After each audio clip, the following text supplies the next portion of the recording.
All right, let's go ahead and call this meeting for the Parks Board for February the 4th, 2026. Glad everybody can make it in from ice apocalypse, and glad everybody here. Before we get started, Andy, do you mind giving us an update on Chairman Hessen? I talked to him today. He's at home and resting and recovering, and actually went to work today, but on light duty, whatever. I thought he was permanently light duty at work already. Yeah. Wow. But anyway, he's just resting and recovering, and hopes to be back when we meet again this month. So Awesome. appreciates all the prayers anybody can give him, for sure. Well, he's got them. He's Yeah. about to get one now. So everybody bow your heads for prayer, please. Heavenly Father, we thank you so much for this day. We thank you for this life that you've given all of us. God, we ask that you bless everybody here in attendance tonight in this great city. God, we also ask that you lay your hands on Ken Hessen and have him recover and heal. And we just appreciate all that you do, Lord. In Jesus' name we pray. Amen.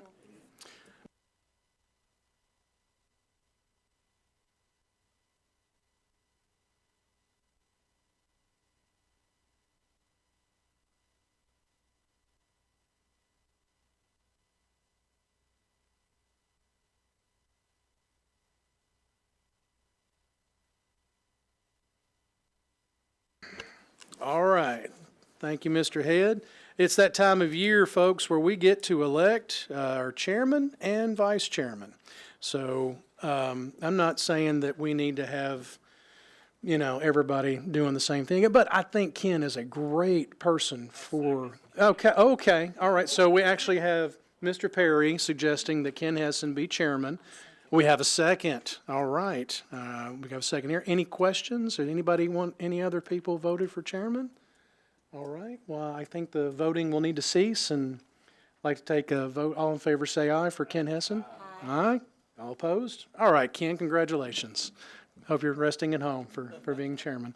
All right, for vice chairman, anybody? Choose you. Okay. All right. All right. All in favor? Who was the first? It doesn't matter. Bubba, and then Jill, and then Mike, and then everybody else. All right. All in favor? Aye. All opposed? All right. We'll just let that go. All right. Anything else, Andy, on that one? We're good? Okay, we're good on that. One item we need to bring in was sent by email today. I'd like to see if it's all right if we add Tennessee United's item to the agenda. I think motion. I'll motion to add it to the agenda. Okay. Second motion by Mr. Pike, second by Mr. Head. Anybody have any questions or concerns? All in favor say aye. Aye. All opposed? Okay. That's added to the agenda. That will be item I. Sorry, Tennessee United, you're on the bottom of the barrel, but that's okay. Appreciate you being here. Okay, we have minutes. We have to accept the agenda now. So anybody would like to motion for that? Mr. Pike, second by Mr. Head to approve the agenda. Any questions? All in favor say aye. Aye. All opposed? Agenda is accepted. All right, we have minutes from the last meeting in your packet. Please take a look at those. If you have any questions, please bring them up. If you have any items, please bring them up. If not, I'll take a motion to approve. Mr. Perry motions to approve. Ms. Hellman seconds. Any discussion? Nope. I'll give you a minute. If no discussion, all in favor say aye. Aye. All opposed? All right. Minutes have been approved. All right. Any public comments tonight, my friend, Mr. Bruce? No, sir, none tonight. None tonight. Okay. Unfortunately, no, but no. Well, we're glad to have you here this evening. Thank you so much. It's always good to be here. There you go. There you go. All right, no public comments. All right, so items for approval. I don't think Mr. Silkwood is here yet, so we're going to move that one down. Tennessee United might be lucky not to be the last one tonight. All right. Item B, Native Meadow. I can't pronounce the first name. How about April? April? Okay. April, I can do the last one. Griffin. All right. Come on up and tell us what you're looking to do and how we can help.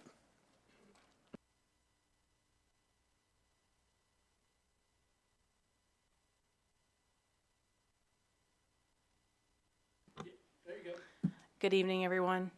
My name is April Griffin. I would like to propose a native plant meadow at one of our parks. How do I change the slides? Okay. Okay. So I'm going to tell you a little bit about the process and what's involved in creating a native plant meadow. First of all, I'd like to introduce myself. I have a wildlife biology degree.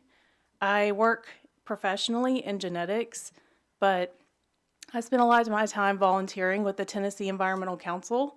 I am the Sumner County Ambassador, and I work with their pollinator program. We have created 7 native plant meadows at local schools, including Merrill Hyde, Schaefer Middle, Rucker Stewart, several others. And I also volunteer for the Habitat Connection. We certify homes as bird sanctuaries in Davidson County. Next, please. So the process of creating a native plant meadow, unfortunately, it's not as easy as just buying seed and throwing it on the ground. A lot of what you see outside are invasive species. So those invasive species have to be eradicated before the native plants will take hold. So in order to do that, you have to do, for the size of the meadow that I would like to do, which would be around 1/4 to 1/2 of an acre, you need to do 3 rounds of herbicide one time. That would be in May, June, and August of this year.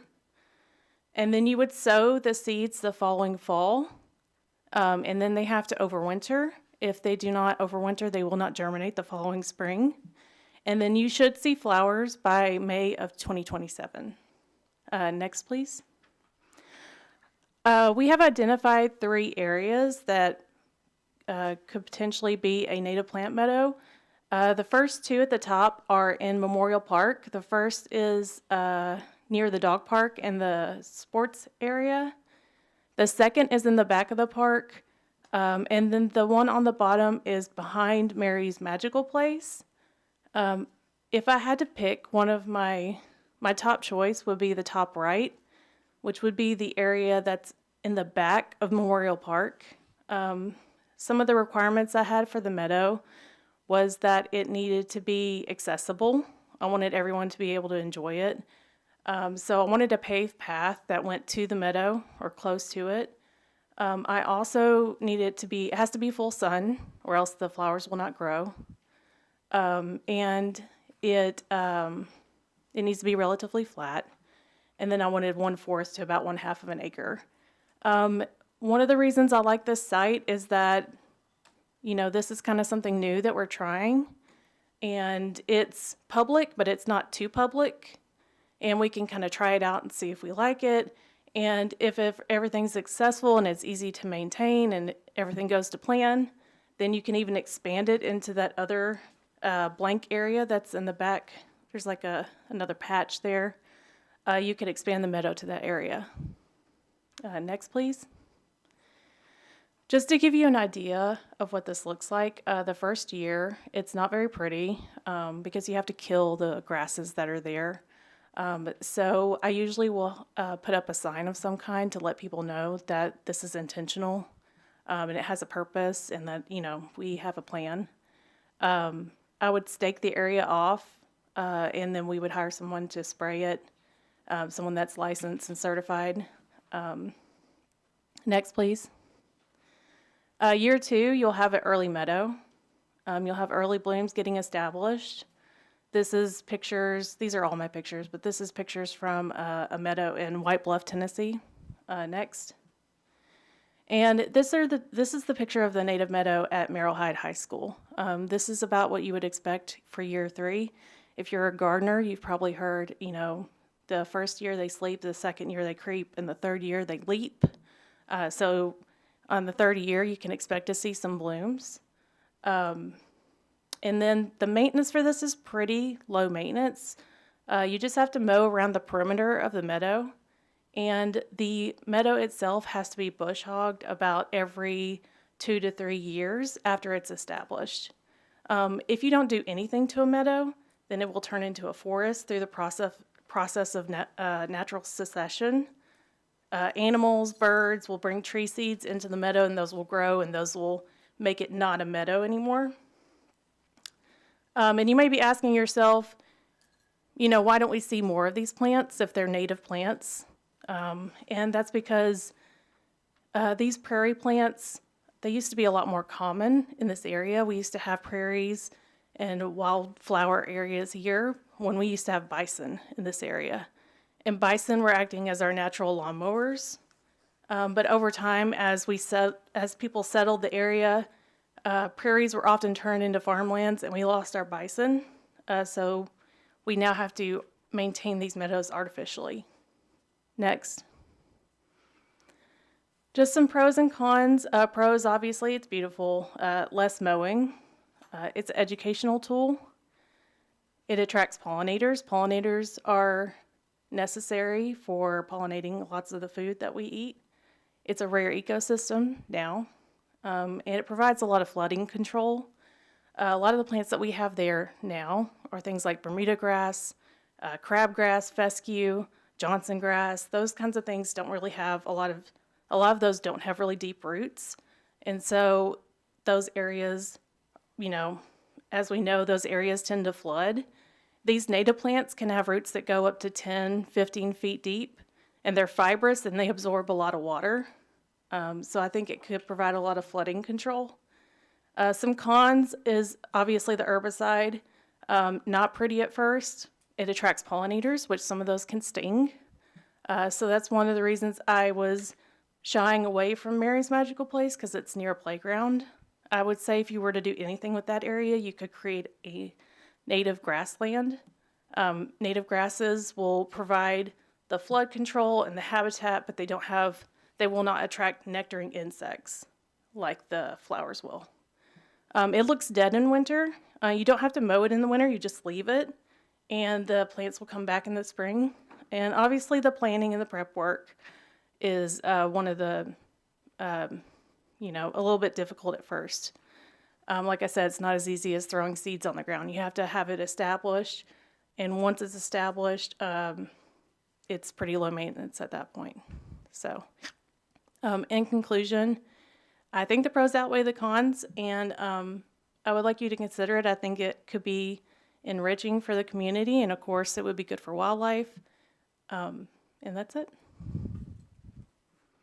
Thank you. April, thank you so much. That's very, very interesting. Any questions right now?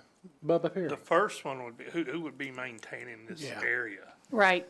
So I've spoken to, I have to be in contact with the superintendent and the parks. The parks would be responsible for mowing, of course, like they normally do, like around the meadow. And the bush hogging will be done by the parks as well. The actual establishment of the meadow at first would be up to me to schedule that and get that started.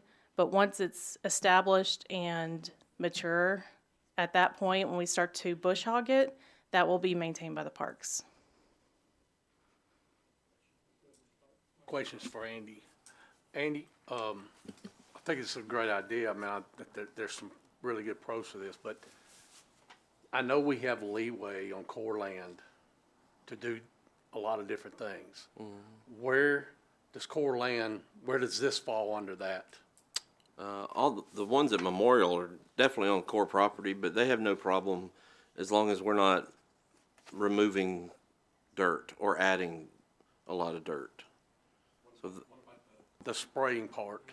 the spraying part, they have no, we spray when we need to spray. I mean, we spray on the lacrosse field to kill Bermuda grass to kill ryegrass and fertilize Bermuda grass. They don't anymore. They used to spray for mosquitoes at Sanders Ferry and Memorial Park. So I guess the first thing we need to decide where it needs to go.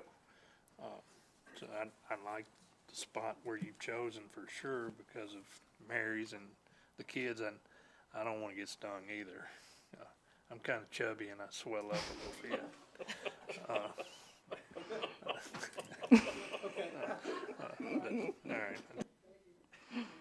All right. Would you get more bang for your buck at Mary's Magical Place? I mean, I drive by there all the time, and I mean, I like how public it is. It's very visible. But like I said, I don't know, it being that close to a playground and attracting things like bees, right, that's you know, I think that you could do other stuff with it, just maybe not things like flowers. You Right. could do grasses. and my second question is the deer. The deer wouldn't mow that down. No, I mean, they browse naturally, but they won't eliminate it. You know, they'll lay on stuff and we have a lot of gardens that we don't have an issue with. Okay. Yeah. I did have, who is going to absorb the cost for all this? That's a great question. I meant to mention that. Okay. I've actually raised the money to start the process. We've raised $2,500 through the nonprofit to start the meadow, which should be sufficient to do the spraying and the seeds. Okay. Yeah. So I didn't want to get it to the level of where we spray it and we don't have it for the Right. seeds. We and don't it's just have a the bare- money. They're more expensive than you would think, Okay, you know, for that area, for that size of an area. So, gotcha. yep. I would think that some of the local schools would be wanting to come out there and look at the foliage, look at all that and kind of get an education on that. Yeah, I was hoping Hendersonville High School could maybe even help with the seating since they're within walking distance. Be pretty smart. What other questions anybody has? Just one more. Is this gonna be a yearly that we need to approve this, or is this, we're just gonna turn it loose and say, as long as we need it? Once you approve it, it would be, it's done. And is it for just that one area, or you would just continue to add different If areas? I would say if we want to add on, we could maybe like rejoin and discuss it again. If we add on, you would need to approve it. We would need to approve it. Okay. Correct. And this doesn't create too much work for Let's our ask, folks. let's ask our parks maintenance supervisor what he thinks. No, it won't. It won't make much work, especially if we don't have to mow. I mean, that's a little bit less that we gotta mow. You know, if we bush hog it, it'll take 10 minutes every couple of years. I think we can handle that. Well, with that being said, then I'd like to make a motion that we approve her request to try this. I'm actually really interested to see how that goes. Oh, the location that you had mentioned, the Memorial Park area. In the back area, okay. Yes.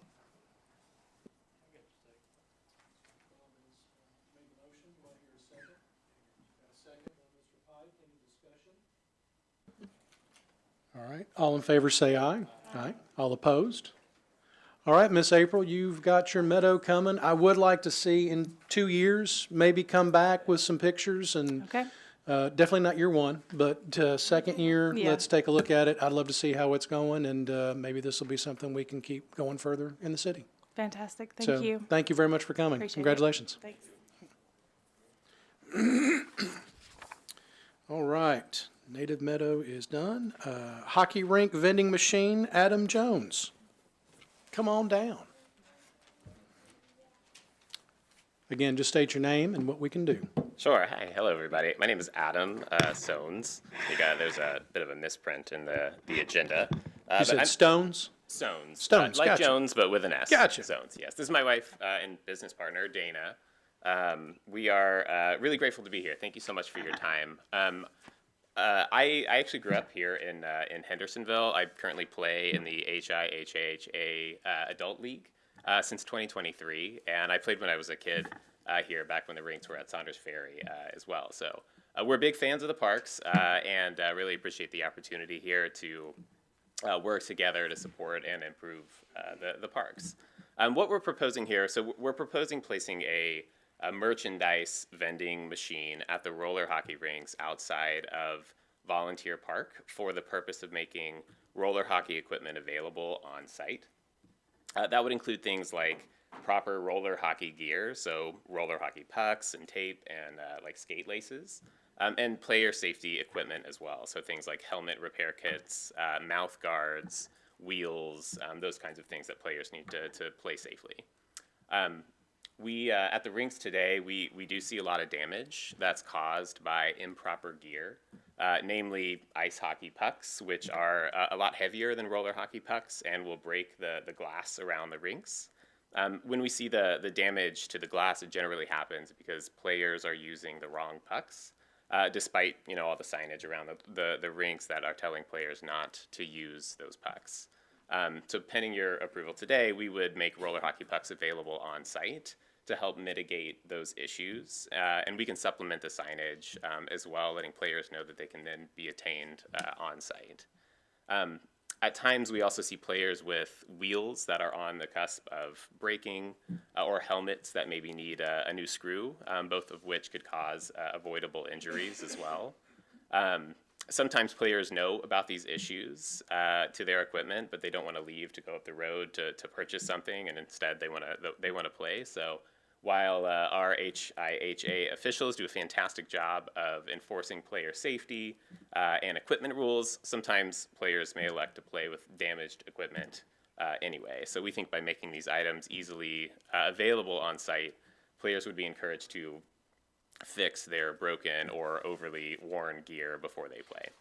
And then players sometimes show up to tournaments and they may forget things like mouth guards or tape or other accessories that they may need, and they opt to forego those items instead of having to travel off-site again to purchase them. So having convenient access to these items at the rink would enhance the overall just rink and tournament experience, we think. So our goal here is to make these items easily accessible and available to players to help avoid situations where they would use the wrong equipment or forego the proper safety gear.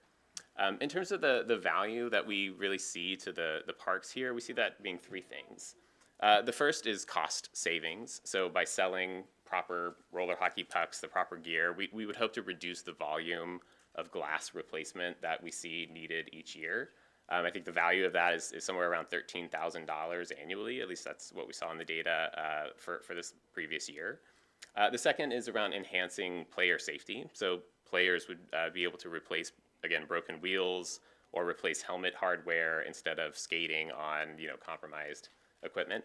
And then third would just be an overall improvement to the park and league experience, both for HIHA players and for regional tournaments that play at the rinks.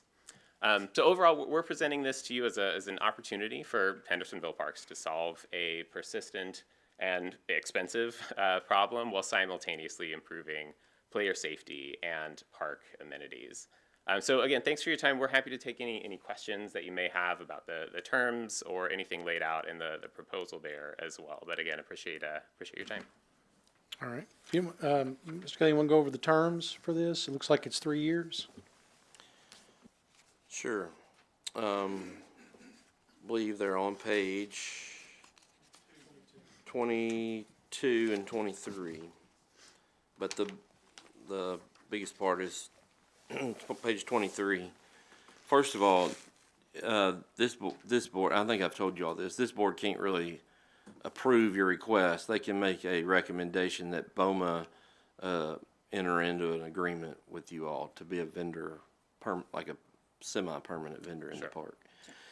So that would be, if y'all make a motion to approve, that would be a motion to recommend that BOMA enter into an agreement with these folks. So on page 23, it says revenue share for year one would be 4.5% of gross vending sales with a cap of $100 a month, remitted biannually July 31 and December 31st, with sales records accompanying. They would request a glass breakage baseline, which we provided to them. It is between in the last year we spent $12,000 to $13,000 replacing glass from the hockey rinks, from behind the goals, from when they break. We probably have mitigated that somewhat already because we've just chosen over the winter months to put wood up there. The biggest glass breakage happens in the winter, from what we've seen. And then track through year one with performance matrix just to compare how we did. So I don't know if we're going to continue to put wood back there. I don't know if that factors into, your vending machine reducing our costs. And then year two, year three, if glass reduction meets 25% compared to 2024 baseline, the revenue share goes down to 3% of gross sales. If reduction is below 25%, rate remains at 4.5%. So that is what their proposed terms were. You all can make a motion to BOMA to accept that, or you can recommend that it be something different. They don't have to agree to anything you recommend either, you know what I mean? So, I think the normal that we have for vendors is 7.5%, is the return for that. And that goes towards the, probably, can we earmark that for the? no, it all goes to the general fund. Goes to general fund, okay. Fees But like that get turned. I into would, the I general would, you know, for having a cap, and having it not meet the rest of our other vendors that we have there, I think, well, we need to have it at 7. That's me personally. If there's any discussion on this, go ahead. Anybody that wants to talk? If I may, I Yes. to? Yes. Yes, we did review that, and thank you for all the information on other vendor agreements too. The reason that we had it slightly lower, mainly being that this is a really niche demographic where you're going to have foot traffic and just general public buying things like ice, soda, snacks at a regular vending machine. This is very, very niche and really just providing stuff for the players and the families that are there. So it's a little bit of a special case where, you know, it might not experience as much foot traffic or be as much of a revenue driver as a general vending machine might be in another park environment. So that's why we had tweaked it just slightly. So we played around with the terms a bit, but I'm happy to hear your feedback on that and adjust as necessary, but hoping that you will consider that as part of the review process. All right. Any discussion? Anybody have any other questions? All right, anybody want to make a motion? No, I have a Mr. Head? question. So it's strictly only equipment and stuff for inline hockey players? Like, Yes, that is the goal. We may, the machine that we are looking at is a machine rated to be outdoors and also is refrigerated. So there is the opportunity to potentially sell things like water in the summertime, like refrigerated water in the summertime. We wouldn't vend anything like snacks or anything like that. The goal is really related to all like inline hockey equipment, like you mentioned. Yeah, you wouldn't be able to vend water either. Okay, yeah. That would go against the park contract Okay. that we have with concession stands and with Coca-Cola. That's no problem at all, Yeah. yeah. Sorry. That's okay, we can adjust that. Yeah, no problem at all, yeah. Any other questions, any comments? Yeah, Jill, you got one? No. Okay. I'm just gonna make a motion. Okay, go ahead. I make a motion that we accept, that we approve their proposal as it is to recommend to Belmont. All right, have a motion to approve. I have a second. I have a second by Mr. Perry. All right, all in favor, say aye. All right, all opposed? All right, looks like we got the motion to BOMA. Great. Thank you so much. Congratulations. Thank you Thank very You much. got it. So, just so y'all know, this will have to go to a Public Works Committee meeting, which is the hold please. Probably will be the 24th of February, and then there is a BOMA meeting on March the 10th that it would, if it goes forward, we'll have to go to there, okay? All right, thank you. All right, illumination request for Memorial Park Foundation, Angela Laffin.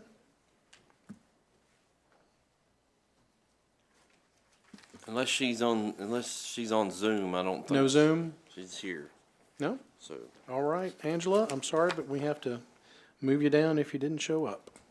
All right, soccer turf field use policy update by the park staff. Okay. We might let Dallas speak on this if you want to. We've had a lot of requests over the years, or over the past year or two since we've gotten turf fields and other fields, where we've had to come back to you all for one-off things, since we put in this policy. So we're trying to figure out what would be best to keep you all from having to deal with one-off requests. Did I say that the best way I could? Sure. When we created this policy a couple years ago, I mean, this was our first turf soccer field, and we met with our two soccer groups and put a policy together that we thought was fair for both groups. And overall, it's worked well. Both groups have worked together on it, but not knowing all the different circumstances that would occur once we got the turf field. There's been some areas where we identified some areas we could tweak and improve a little bit. So this is just an updated verbiage. One of the main things that we've added in this is ensuring turf field access to the rec soccer club for their tournament play, and ensuring the turf availability to Tennessee United's club during their big tryout week. So both clubs have identified those are very important to their club success. And so we want to make sure that the field is available and they're able to play and not get rained out or other circumstances that may come about. So those are a couple of things that we've identified in this new agreement. And then the other is providing access to our Sumner County schools should they need it. There was a couple times last year with the weather, they were in district and regional play and they needed to get their games in, and their fields were rained out. So using our school park agreement, we wanted to help them out if possible. So that's kind of the main additions and changes to the agreement. But overall, the verbiage has stayed pretty much the same. Thank you, Mr. Long. Any questions or comments? Anybody want to make a motion to approve? Mr. Head makes the motion. Mr. Pike seconds. Any other discussion? All in favor say aye. All right. All opposed? All right. We have got that approved. Welcome, Dr. Golden, by the way. Glad to have you here tonight. All right. Moving on, we got the cold weather policy, again by the park staff. Back to back. Here we go. I'll take this one. We have had for several years this severe weather policy that addressed severe heat. And just as in my personal experience as somebody who's had to cancel coaching golf practices in August when it was 98 degrees, yet I would have to wear 7 layers to coach baseball in the spring, wondering why are we out here in the cold, but we can't be out there in the hot. So, we had policies for heat. Our clubs several times over the past years have asked us on cold days, are you going to close the park? And we're like, no, it's kind of up to you. Like, we're not closing the park, but we have a heat policy. We don't have a cold policy.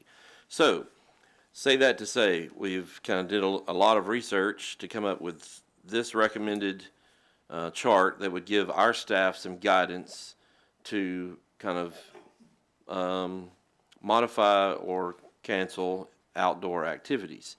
This recommendation from this would be for our leagues that we run, okay?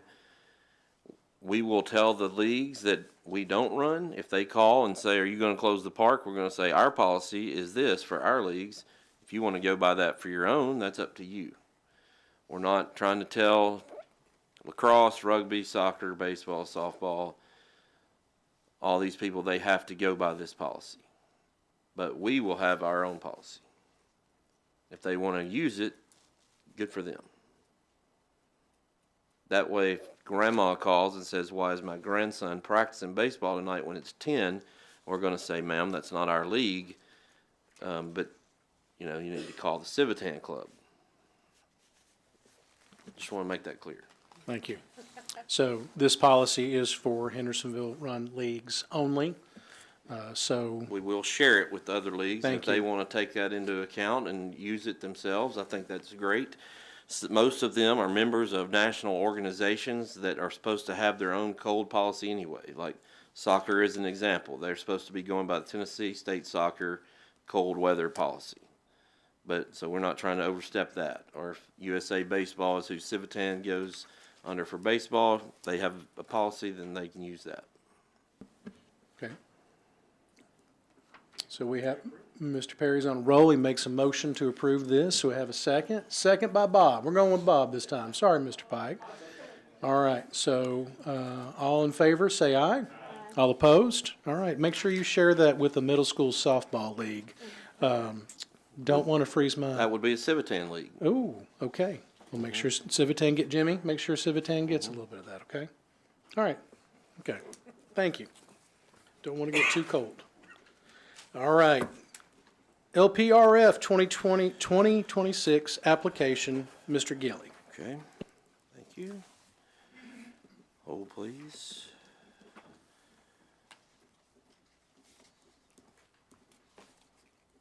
Okay, so before I start, this would be another one where you would be making a recommendation that BOMA approve the park staff to apply for a grant, which Ms. Garton has gratefully agreed to be the sponsor of such resolution for the park staff to apply for a grant.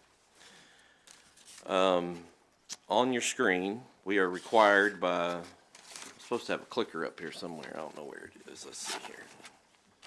You lend me the clicker, JP? There it is.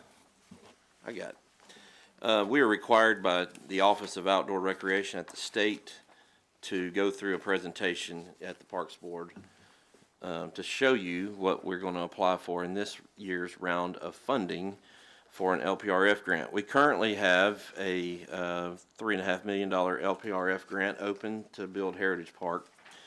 We have a $5.5 million LPRF grant that we're about to start work on going across multiple parks for improvements. And because of our half-cent sales tax increase that the city passed, we've got enough funds that we're going to apply again in 2026 for a $3.5 million round of park improvements. So I will click forward this slide presentation to show you what we're planning on doing. The first slide is our city's demographics. 626 acres of parkland is what Trevor and the guys down there have to manage every day. That's a lot. It's 63, almost estimated in 2024, 64,000 residents. I'm going to say we're probably up to about 66 or 67,000 at this point. This kind of shows you the American Community Survey in 2019, what the age of Hendersonville residents were. It's probably shifted slightly when we do the next census. Programming, this shows all the different programs that are run at these park sites where we're going to be completing these projects. So you can see this touches a lot of different aspects of our park when you start talking about baseball, softball, kickball, travel tournaments, disc golf, fishing tournaments, people just renting shelters, large community events, walking, running, biking, lake access, all the things, rugby, soccer, flag football, lacrosse. Positive impacts, you will see that we're going to suggest that we do LED light conversions at Drakes Creek Park. We're going to pave the entire loop there at Sanders Ferry, along with the parking lots and the little access roads to the pavilions. Convert the 3 fields at Veterans Park, baseball fields, to LED lights. And then at Volunteer Park, convert the soccer field to a turf field and put a concrete walking path around that field, which was supposed to be in the original site plan for that project. It's been cut out 2 or 3 times. Here's the 3 goals, the goals for each part of the project.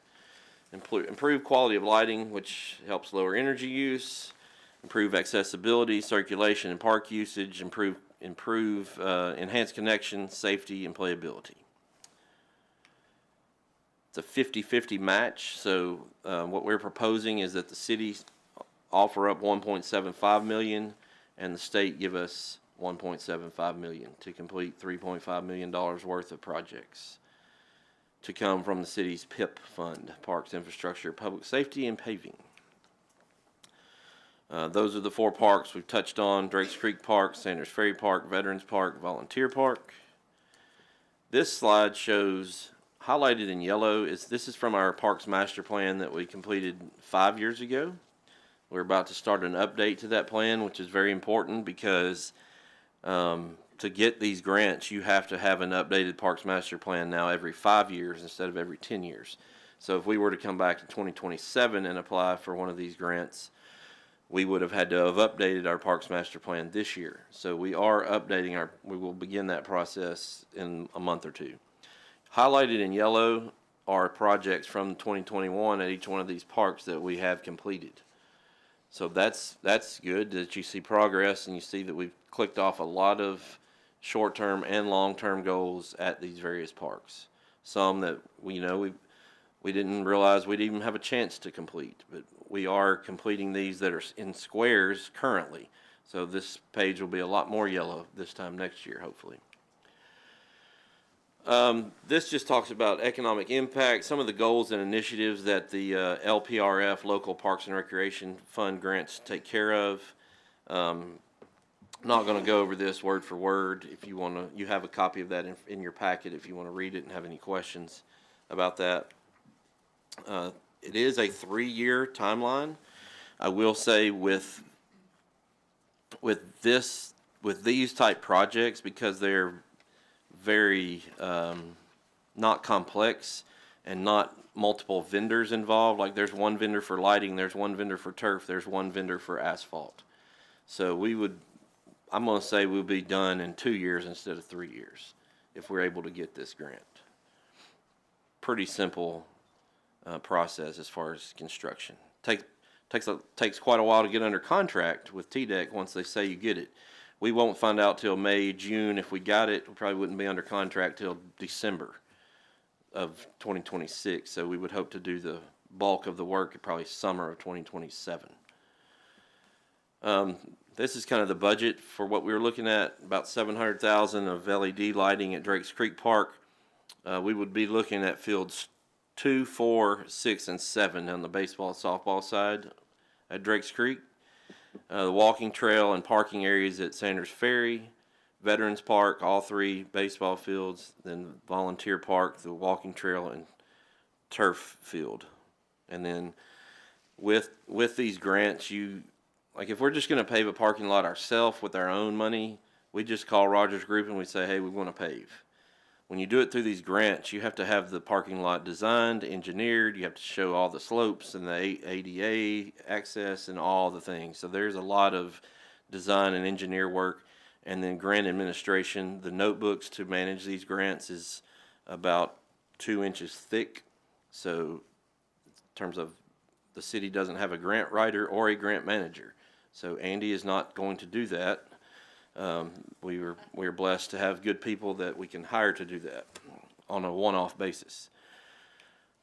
This is just pictures. This is a requirement of the grant to show pictures of some of the existing fields at Drakes Creek Park, existing pictures at Saunders Ferry Park, existing pictures at Veterans Park. You can see the snow, and existing pictures at Volunteer Park. Project vicinity maps shows all the parks that we're talking about, and then specific, each park has its own little map there that shows where we're going for each park.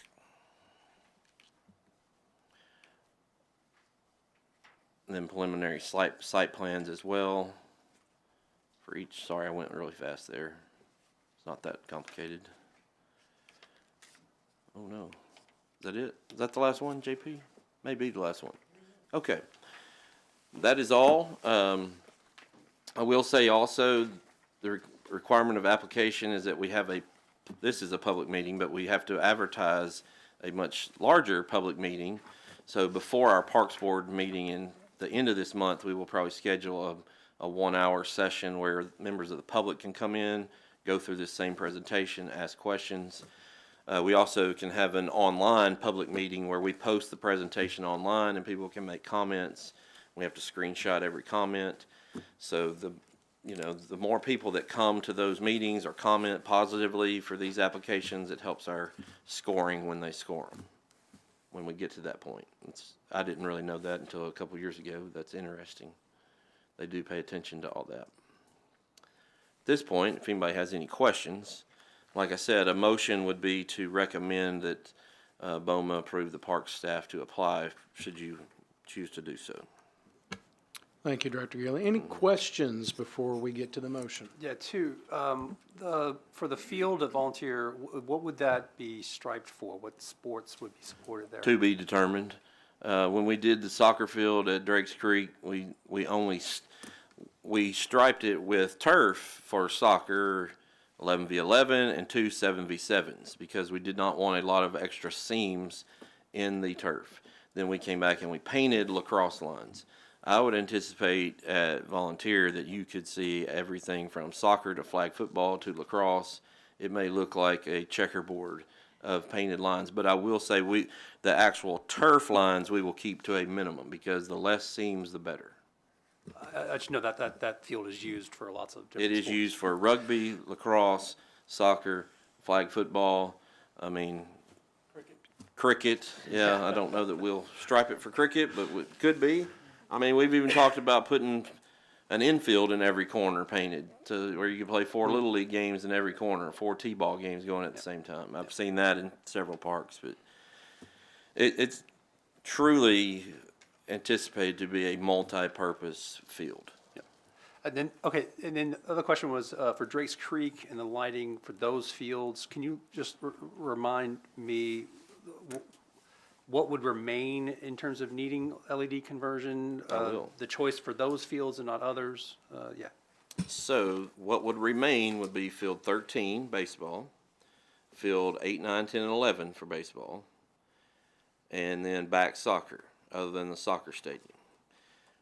When you apply for these grants, if you complete a project on, let's just say field 13, for example, you have to make fully accessible to ADA the entire site. Field 13, right now, to make it legitimately ADA, totally accessible, could cost more than putting the lights on the field. So we may or may not do LED there. Not saying we won't ever do it, but we have to be really careful. At soccer, back soccer, if we were to do it, we would then have to install sidewalks all over the back soccer complex. I don't know that that's always going to be soccer back there. And to install sidewalks based on a current field layout could be detrimental to future use. So in our current quad, in the main quad, we have field 3 and field 5 LED. So to do field 2 and 4 would be very important to finish out that quad. Field 6 and 7 at Drakes Creek Park, when you first come in to the right, field 7 is kind of a showcase field for 12 and under baseball, and field 6's lights are terrible. So that's why we have chosen those fields at this time. Veterans we chose because adding turf this year, then to do LED would kind of finish out that part of that complex. All right. Any other questions, comments? Love seeing stuff like this. So if anybody would like to make a motion to suggest this to BOMA. Mr. Head makes a motion, Mr. Pike seconds. Any other discussion? All right, all in favor say aye. Aye. All opposed? All right, let's go get the grant. Thank you. Awesome. Appreciate it. Okay, Wall of Fame, Mr. Gilly. Okay, hopefully last long speech I get to give tonight, but we have our Wall of Fame induction coming up. We do it every 2 years. We're going to do it in March. I think we do it right after our Parks Board meeting. Is that right, Natalie? Kind of what we're planning on doing? But to do that, we always take a group of volunteers from this board to help us select this year's class of people. So if anybody would like to volunteer for that, Mr. Perry, you volunteer. Ms. Rathert, Mr. Pike, Mr. Head. There's 4 right there. How about everybody? Everybody want to volunteer? Okay, then the Parks Board can volunteer. We will send you all the nominees and we'll let y'all tell us who needs to be in. How about that? I don't even think we have to vote on that. I don't think you do either, so excellent. Awesome. Anything else on that, Mr. Gilly? No, we have some great nominees. Great. I hope we do. All right. Didn't forget about you, Tennessee United. Mr. Whalen, come on up. Brian, I'm going to get you after that. You were first on the list. We'll get you. Go ahead, Jonathan. Yes, we would like to propose adding a WPSL team to our leagues. This would be a women's semi-professional soccer league that would participate in kind of the May-June timeframe. It's designed as a college league for female athletes, and when they're home from school. So we've got a men's team currently, and so we would just be asking if we could add a women's team. this would run May through June? Is that Yeah, right? Somewhere around there? yes, that's pretty much the time frame. Yep. Okay. I have a couple questions. I know we talked about this, but I've forgotten. So, how does this impact or interfere with the men's schedule that you currently have? Until we know exactly what the schedule is, it's hard to say. But right now we're looking at 6 to 8 games. At least 3 of those would be local games that can be played during the week. And again in June, we can kind of find a lot of time. May be a little tough, but June we can find a lot of space. What about the scheduling between the men's team on the turf and the girls' team on the turf? Will men's be done by the time the girls start up? No, they wouldn't. I mean, we would schedule on off nights, similar to what we're doing right now, and it would be kind of that 8:30 training time. The women's league does go a little younger, that high school players can participate, and obviously our teams are still going, so we would need to coordinate with those schedules. But there's also potential opportunity in June that these training sessions are during the day. Okay. The only other comment I have, just so that all the events that we have back there in the end of May and in June with lacrosse, and now we have a grass volleyball tournament, the 3v3 tournament camp. So just want to make you aware that, those may be some conflict dates there, but. Yeah, we have no problem working around anything we need to. Okay. All right, thank you, Mr. Long. Any other questions for Mr. Whalen? Mr. Pike? So, Dallas, with all that being said, do you feel semi-confident now that we can push through this? I know y'all are good about working through it, but. I'm confident. We're confident? Good. Yeah, we're good. All right. Like it. Confidence. All right, if there are any other discussions, need to get a motion? Anybody? All right, Mr. Perry and Mr. Head. All right, first and a second. Any other discussion? All in favor say aye. All right. All opposed? All right. Mr. Whalen, thank you very much. Thank you, appreciate you. Thank you. All right.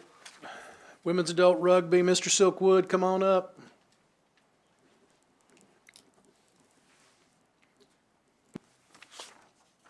So I've got with me a couple of the players from the national women's team. The way this has come about, we had a girls' high school team a couple years back. We had a girl that was out of college who came and coached, and then she left to pursue some other career opportunities and got moved, and then our team just. So trying to coach girls when pretty much we have an all-boys coaching staff just didn't really work very well.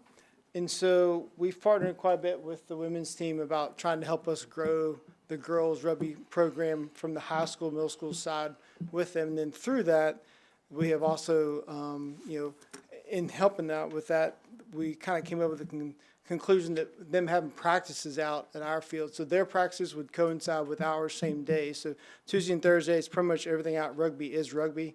High school and middle school practice 5 to 7.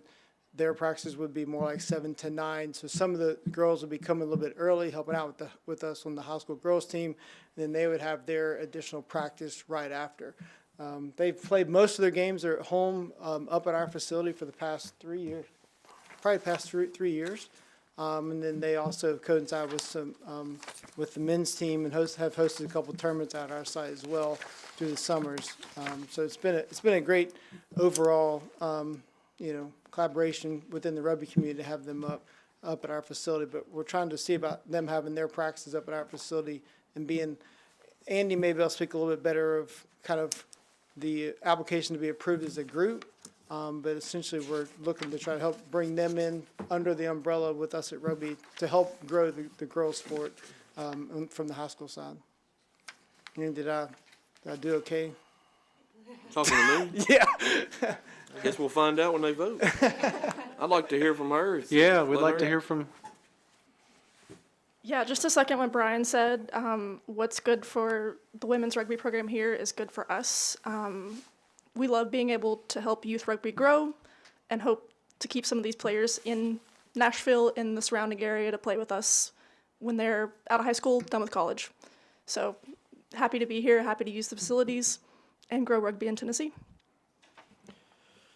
Thank you very much. Mr. Chairman, what Brian was trying to say is that he would like for you all to probably approve this league, but based on the fact that they operate through the Sumner County Rugby Club in terms of working with us for scheduling, where our staff, meaning right now Dallas, doesn't have to deal with 43 different people to schedule. He continues to work through the Sumner County Rugby Club to let them kind of deal with the adult women's rugby. It is National Women in Sports Day, according to President Trump, who signed that today. So glad to see all these women's leagues and players and all the things. All right, so Ms. Jill's making the motion. I have a So second. the motion is to approve the Nashville Women's Adult Rugby program to operate through Sumner County Rugby for scheduling with our staff. Okay. Okay. Ms. Rathert makes the motion. Ms. Holman seconds. That's fitting. It is. Any other discussion? All in favor say aye. Aye. All opposed? All right, congratulations. Did I do okay, Brian? Let's play some rugby. Good job. Glad you made it, Brian. All right. Yeah, that's right. All right. So we have our financial reports update, annual reports. We'll go ahead and get kicked off with Hendersonville Lacrosse Club. Come on up.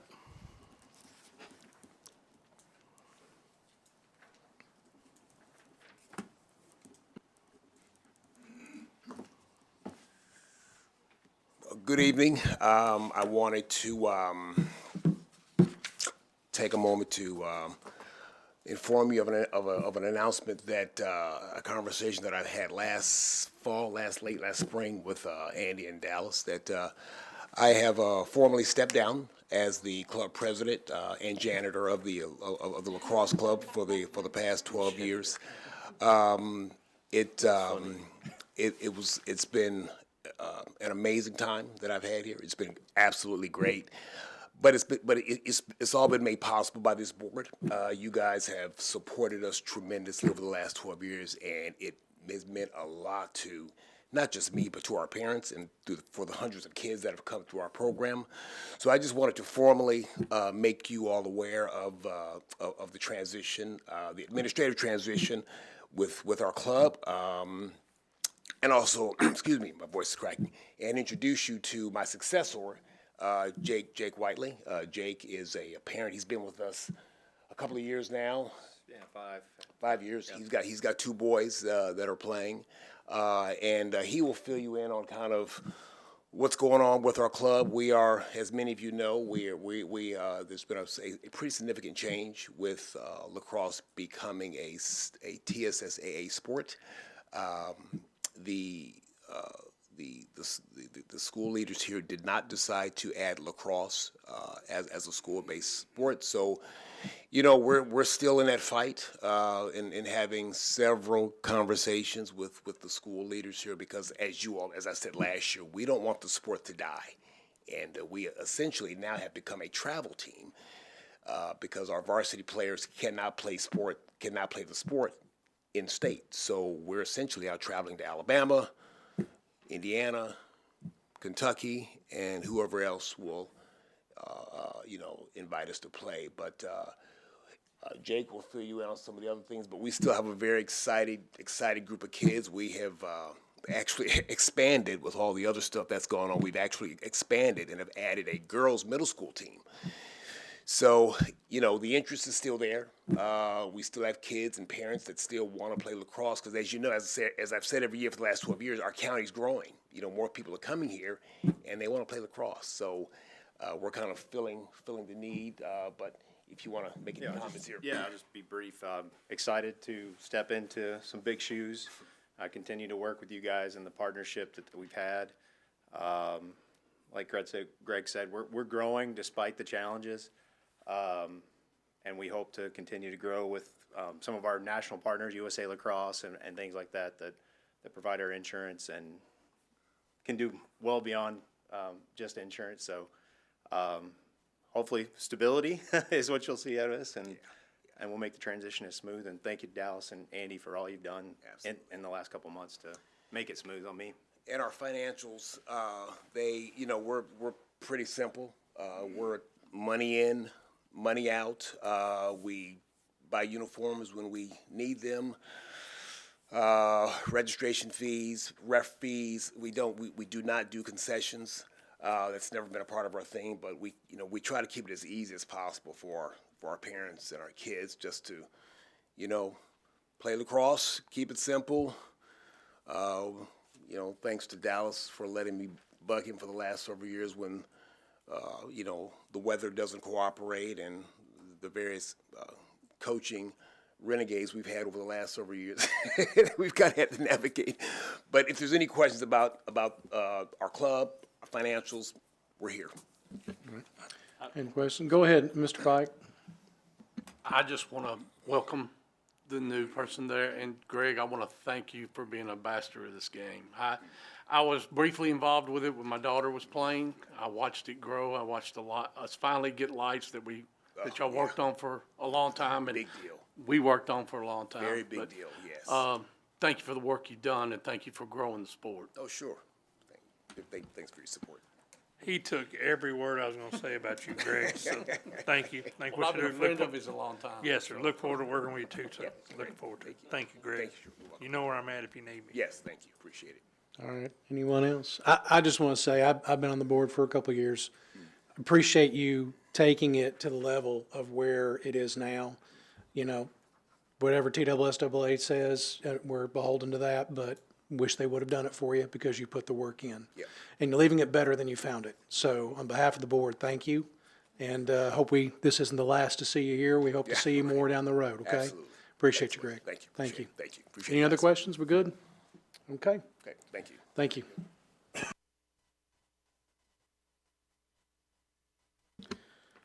Mid-State Senior Softball League. Man had to put a jacket on. It got cold. Come on in. Well, it's good to see everybody. You can put that up when you get Okay. My name's Roy Depew. I've been around this league for, 30 years maybe? See, if I started at 50, how old would that make me? Gives you an idea, a long time. But anyway, it's a pleasure to be here. It's a pleasure to see everybody. Familiar faces, a few I'm not familiar with. But I'm very pleased to introduce tonight those that don't know him. Standing beside me is Darren Littrell, our newly elected president of our league. He takes the place of Brad McKenzie. So Darren's going to speak to you a few minutes, and then I'll be glad to cover the numbers with you. Quick few minutes. First, I want to thank Brad McKenzie for his leadership as part of this senior softball league that we've had over the years, for what he has done, what he will still continue to be as part of our senior league. Next, I want to thank the Parks Board, and especially Keith, for what you've done for us over the years. We greatly appreciate it. It has meant a lot for this relationship, cooperation, to it back and forth. So I greatly appreciate that. Thank you. Also, I want to let you know that I see some people in here that I recognize that's played. Our league goes in 3 age groups: 40 to 52, 52 to 63, and 64 and up. Okay. My dad currently plays, almost at 80. So this league has meant a lot to me and to the people of Hendersonville. So if anybody wants to play, come out and enjoy it, reach out to me, reach out to Roy. Okay?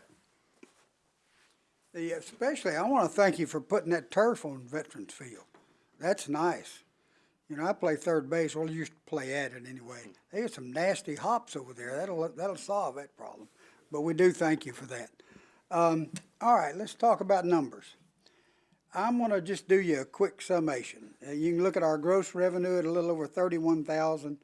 Our expenses just barely $30,000, which means we made a net profit, a whopping $675.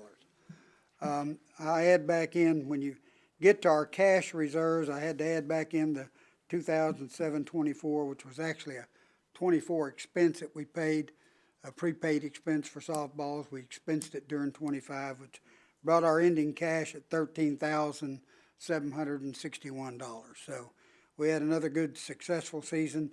Our profit went down a little. We did add a fall league with seven teams. 7 teams in the fall this year, which was real nice. So they got to play a lot of ball. What was 12 weeks? 10 weeks. 12 weeks. Yeah, and I think our intention, yours is to continue that process this year. Yes, absolutely. They had a lot of fun, so, and it's all of our age group. They kind of, mainly the younger guys. We have a few of the older guys. And by the way, speaking of age, I think we have a 88 and an 89-year-old still playing. So for all of you who want to step out and play ball the rest of your life, we've got a good place for you to do it. And that's the design of this league. It was designed that way originally, so that we could get people, bring them up into different age groups, and as long as they want to play ball, they get to play ball. So that's what it's all about, and Darren's going to continue that, and he's committed to it. He wants to keep his dad on the field. I know what it is. But anyway, we appreciate you all. The Parks Board has been super good to us and over that long period of time. And Andy, you run a good group here, buddy, and we thank you a lot. So, any questions on the budget? I'd just like to thank y'all for what you do, and I'm moving to third base. Or you can handle it now. Get those Sunday hops now, aren't you? Any other questions for Roy or Darren? Well, Darren, welcome. We're glad to have you. Roy, we appreciate you, buddy. And I haven't told you, but thank you for your service. Appreciate what you do. Y'all. Y'all have a good day. Thank you, guys. Thank you. Civitan baseball, select baseball, fast pitch, flag football, tackle football, basketball, cheerleading, and a partridge in a pear tree. Come on up, Brian. Thank you for being here tonight, sir. Real quick, revenue was at 1.35 million. Expenses are shown at 1.23 million. Some notable things that we have done: $1,700 for new windows at one of our concession stands, $13,000 in field maintenance, and that's between rugby and football. $15,000 donation for LED lights at one of our softball fields. We did $22,000 in donations for sponsorship for families for Thanksgiving and Christmas. We also sponsored Breakfast with Santa and the Easter egg hunt with organized by Cindy Hamblin. And then we also made various donations to some of our Civitan families that fell on hard times. One notable, you'll see that we had a $40,000 profit in the concession stand, but if you remember last year, we showed a deficit. That's just due to material costs of inventory that we've had.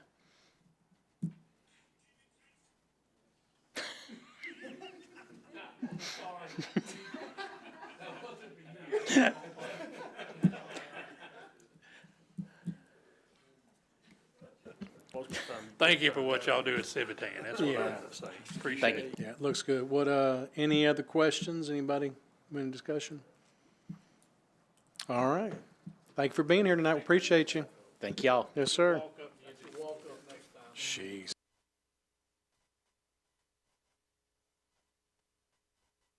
Hendersonville Inline Hockey Association. Come on down.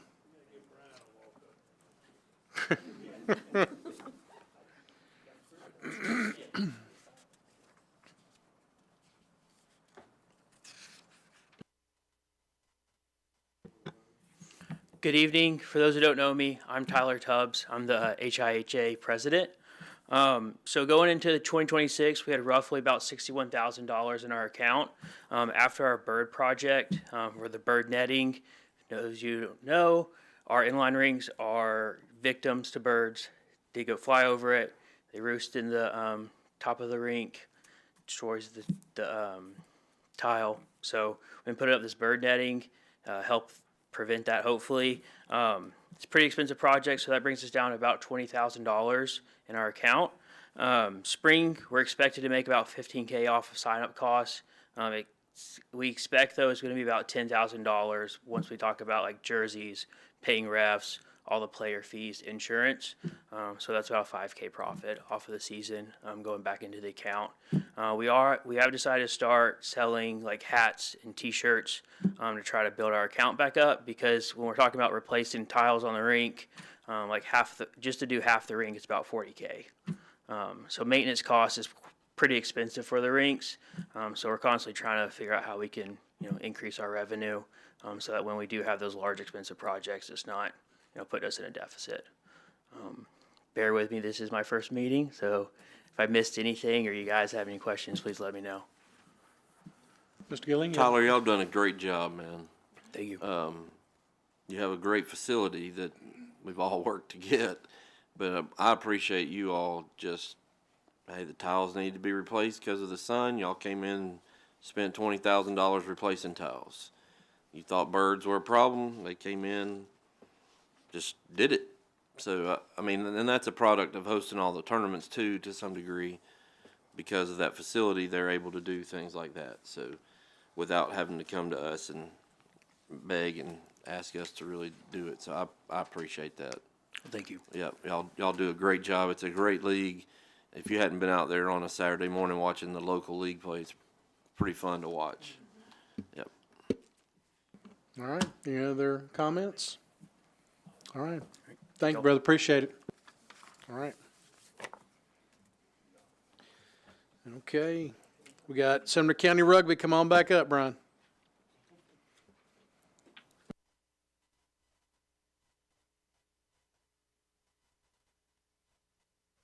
There we go. All right. I'd say similar to the pretty straightforward for us. It was a pretty normal year. I think a couple highlights. We spent a little bit of money, both us and Civitan together, on expanding the parking lot. So the main parking lot, we extended about an extra 12 feet to be able to get pretty close to maybe an extra row of cars in there. Obviously, parking during our tournaments and during some of the bigger flag football days are, there's cars floating all over the place out there. We spent around 10 grand keeping the grass and no weeds and keeping the Bermuda grass looking great out there. And then to kind of piggyback a few things we have that we're working on out at the park. We're working on trying to get a covered pavilion. I've talked about this, I think, a little bit with you guys before. We continue to get closer. And then I've actually been approached by one of my players. They're working on it. I'm hoping this comes out. He's wanting to do an Eagle Scout project out there. He's looking to want to put scoreboards. They're a little more expensive than I would have thought, and when we add trying to get power to them and everything. So I think I'm gonna try to get him to fund one, and then I'm gonna try to figure out within the rugby community and maybe Civitan or something, figure out the other one. So it's a little more complex than I thought. Just get some easy scoreboards out there, but other things that we feel like we need at the park, to kind of make it better. But for our financials, pretty much money in, money out.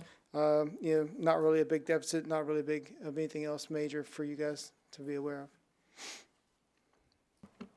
All right. Any questions, comments? Again, the facility's top notch. So thank you.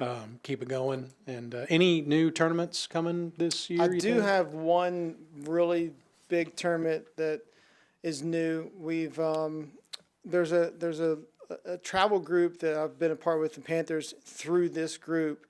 They pretty much, within rugby, probably 8 of the top 20 teams in the nation will be traveling here in March. And they're working on trying to maybe have this tournament be live streamed over TV. And we will probably end up with over 800 people out there on Saturday. They'll be playing one game on Friday, 2 games on Saturday, 1 game on Sunday. And you've got 20 teams with, 20, 25 players, and you count, parents, some pretty adamant parents. I mean, one team's coming from California. There's a couple teams from Indiana, Charlotte. I'm more of a admin and make the tournament happen. I'm not as much on the bringing the teams in with this one, but some of the people that are here in Nashville within our high school group that has the contacts in Marines. And one of our local Nashville teams, one of the girls teams and one of the boys teams have gone to Nationals for a couple years in a row and have talked about the park, and then they started getting interest from some of the other teams, and so they just made this extremely elite tournament that's going to go. This will be the first year for it. So, and they've got a website. All the Hendersonville hotels are on it. There some of the hotels in Gallatin because they ran out of hotel rooms. So there's 8 hotels that they've got on the website for. It's kind of call it play to stay or stay to play. I said that backwards. Stay to play type tournament. So there's going to be a lot of people over the very last weekend of March up here for sure. Awesome. That's great. Thank you very much. Any other questions for Brian? Okay. All right, brother. Appreciate you. Todd, I promise I don't make the agenda, so thank you for staying to the end. Appreciate it. Come on up. Last but not least. You right? got it, man. Well, last year was our 50th year, which was a big deal for us. So we had a festival in the spring and in the fall where we bring bounce houses, video game truck. And in the past, we used to have a zip line, but when 2020 hit, we weren't allowed to do that any longer. But we had a good year, very similar to past years. Looked at about 23,000 in park improvements.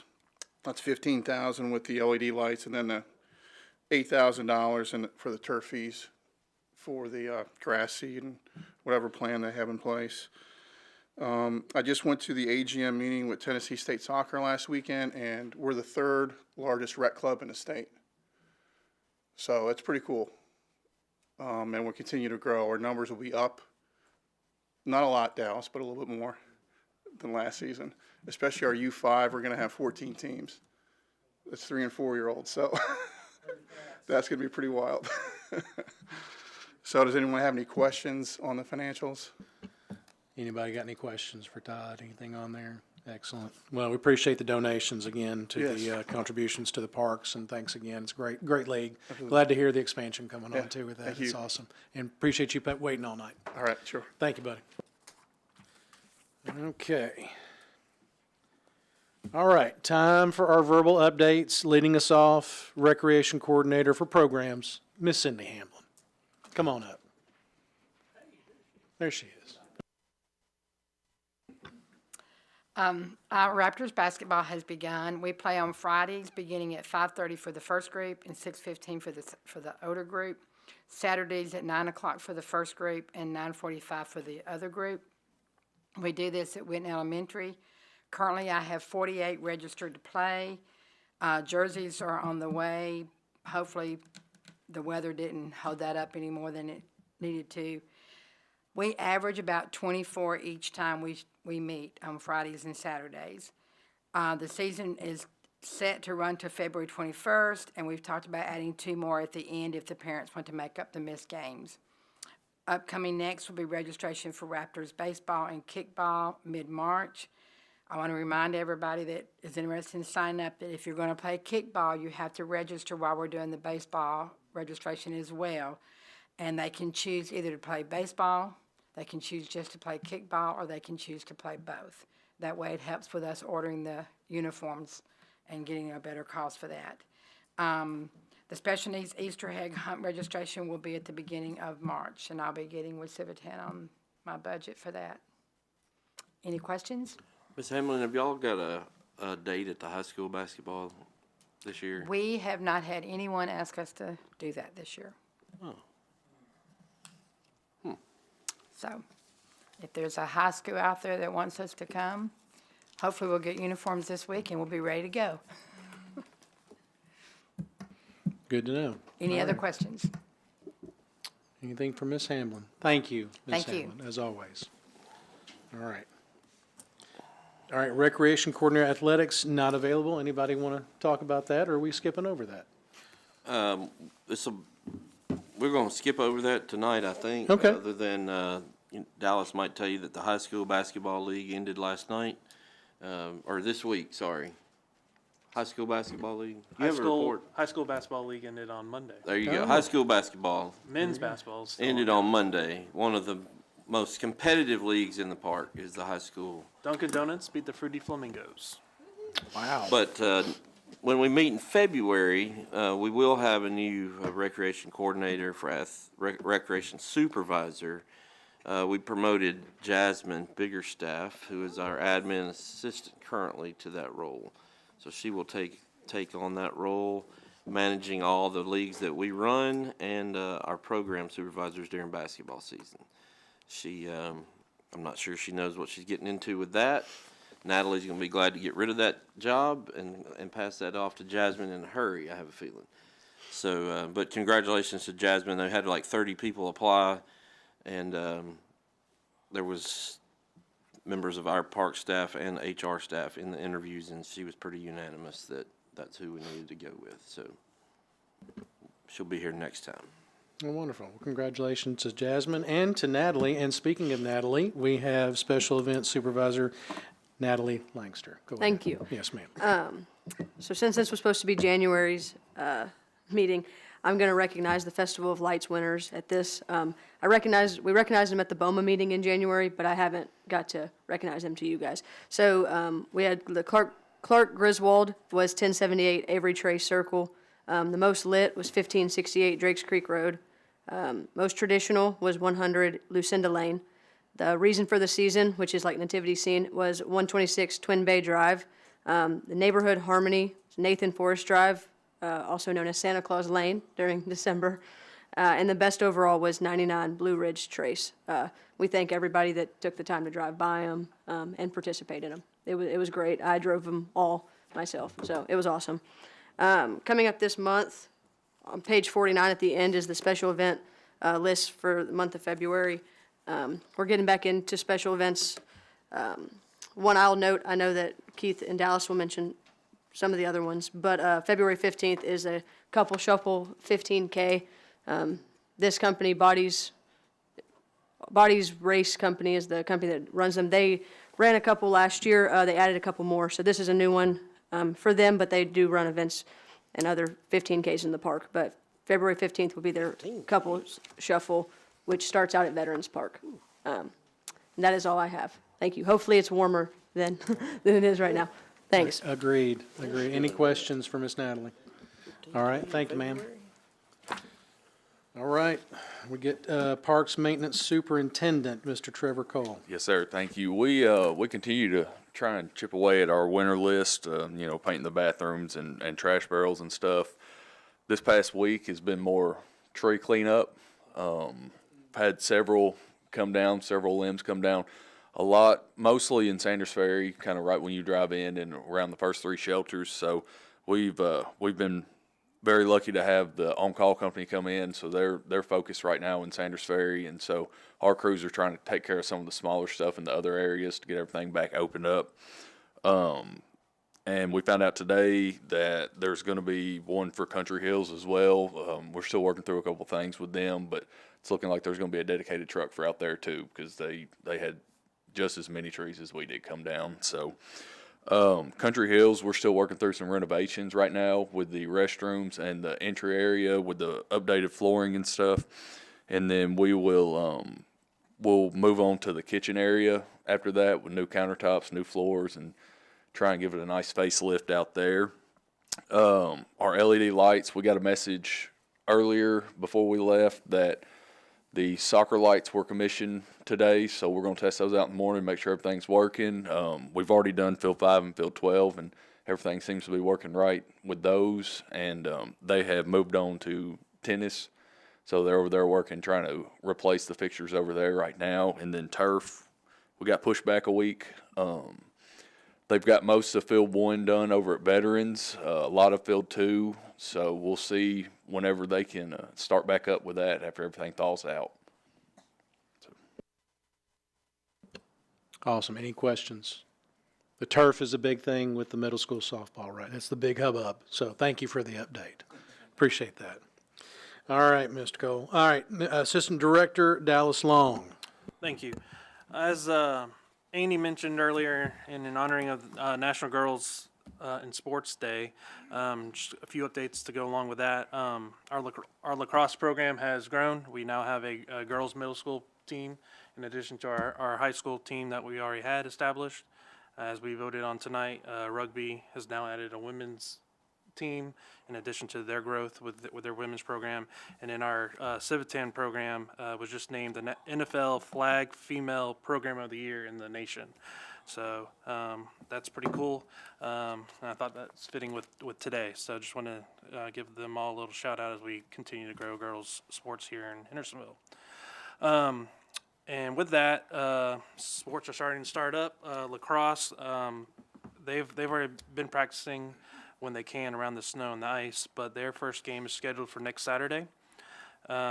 Tennessee United middle school soccer set to begin playing February 16th, with Tennessee United with rec soccer set to begin the following week, February 23rd. Rugby set to begin on February 16th, and then flag football will start up March 2nd. So a lot going on here in the next few weeks with sports. Thank you. Any questions for Mr. Long? All right, thank you, sir. Assistant Director Keith Bruce. Thank you, Mr. Chairman. Youth basketball has been very interesting the last 2 weeks as we've been snowed out for 2 Saturdays. For us, a given Saturday is 76 games. So we've lost 150 basketball games the last 2 weekends. So a lot of rescheduling, a whole lot of rescheduling. We got a whole lot of games this week, Thursday through Monday. We're going to make up about at least half of them and get everybody at least one of the 2 makeups. So working a lot with gym supervisors. Natalie's been doing those in Dallas with the schools, just trying to find basically anywhere that has goals and bleachers we're going to play in Saturday and Sunday. So, of course, the high schools are all doing makeup games too this weekend. So it's plan is to play a whole lot of makeups and keep the tournament to start on the 14th. So the 14th to the 21st will be the tournament. Fast Pitch is doing sign-ups online, and Civitan Baseball also signing up. Their draft is next week, and then they will start practicing after that. That's the open and the rec division. Fast Pitch Middle School, which evidently is quite important to the chairman,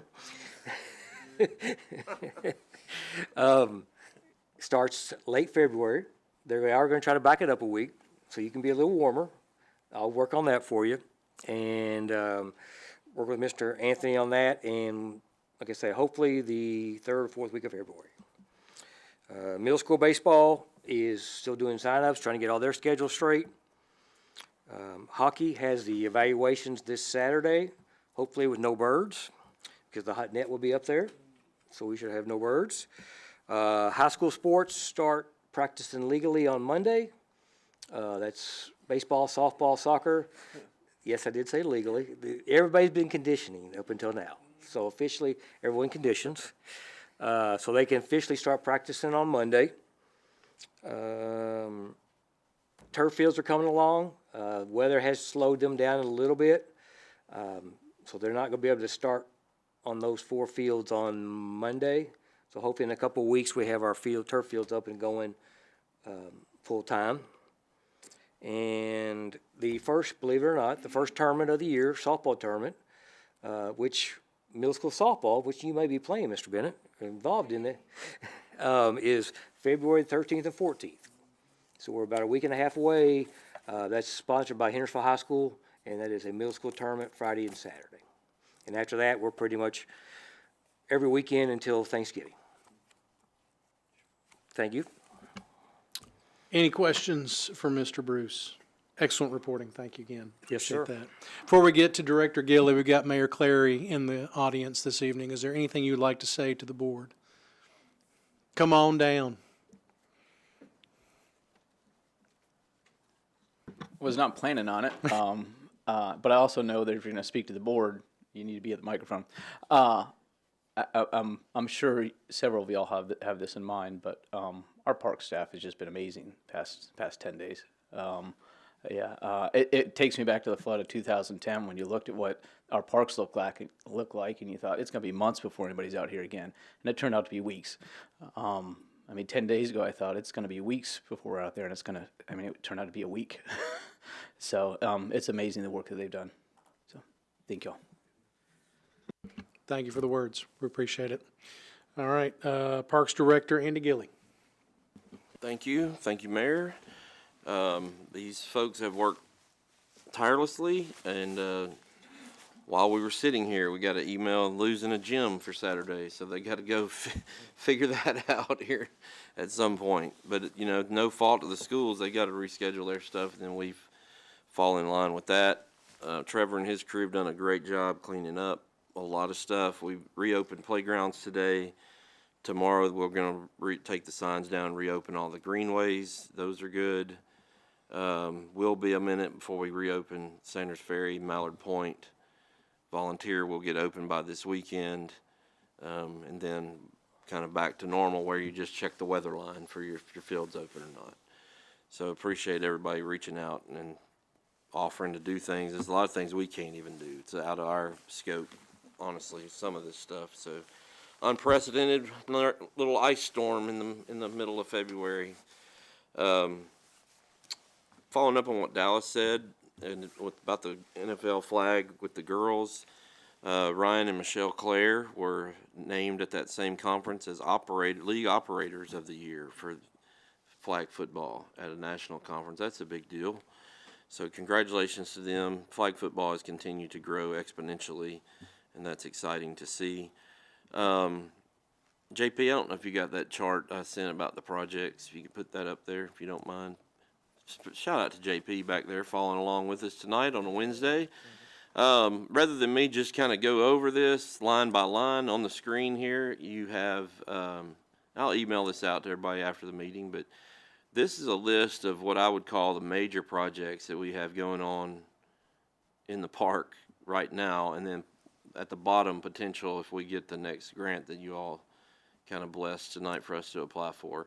So you can see that's a lot of projects and a lot of dollars that are going on, and they're all about to start at the same time. So we can't have any more ice storms. And we're going to have a lot of bids going out. We're going to be working with a lot of different vendors and activities and scheduling things around the regular activities in the park. But, you know, you can see this is a long list of, most of these projects are not big, shiny new facilities. Most of these are going to be new facilities, but they're replacing older ones or doing what we would almost call deferred maintenance in some cases. So the funds that are being used here are going to benefit our residents greatly because they're the ones that use this on a daily basis. And then it will help us continue to attract people from out of the city to spend money here also. So if anybody has any specific questions as you look at that list, you're welcome to ask. I'm going to try to keep update on the progress of these as we go. Some of them get held up longer than others for reasons outside of our control. But that's kind of where we are on projects. And then just again, the staff down here has, I get to be on there wearing a hat on videos, and they're in the office actually doing all the work and scheduling and cleaning and doing things. So they do a great job, and I appreciate them tremendously for what they do. They keep thousands of kids on a regular basis happy, so that's good. Right? Any questions for Director Gilly at all? Any comments? I did have one question. The maintenance building, how's that coming along? Well, that is a project being managed by the Public Works Department, and it is scheduled to go out to bid either this week or next week. All right. Finally. The ice held it up. It's on there, down there somewhere. Okay. All right. Well, Yeah, I just thought everybody would like ice to know. held it up. That's right. Okay. Any other questions for Director Gilly? I would say, Mr. Chairman, for your information too, it's kind of skipping the round table, but there's a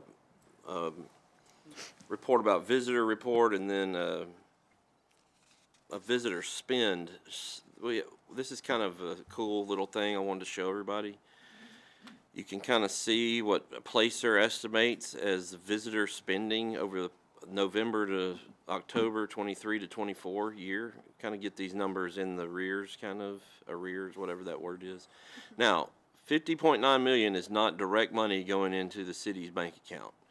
You have to keep in mind that it would be nice, but you have to keep in mind that the majority of that is going to be going to the businesses where they spend it, and then sales tax, which the majority of the sales tax goes towards the state and the local schools. Then we get about 9% of that, or 7%. So, that number is a huge number, and it probably is very real, but it's not what goes in the city's bank account. But I'm glad we have it, and I'm glad so many people are coming here and then leaving. It's great. That's right. Leave your money at the Right. door. All right. Well, if y'all want to take a second, it looks like the disciplinary reports have gone down this past season. Is that right, guys, from basketball, I'm guessing, Mr. Bruce? Yes, overall, the number of technicals and especially the ejections are down.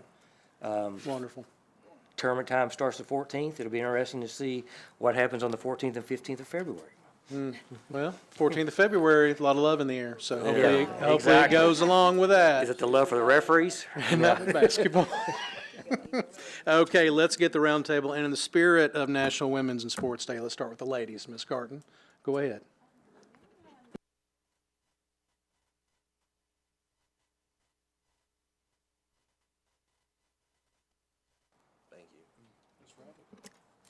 That was always my compliment. She took what I was going to say. It's going to compliment the staff on the great job they did. And we have outstanding staff.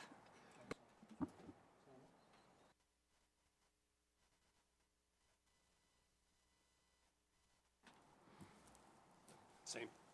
But nothing to add. Good. Thank you for everything y'all do, not only the staff here, but also the maintenance staff.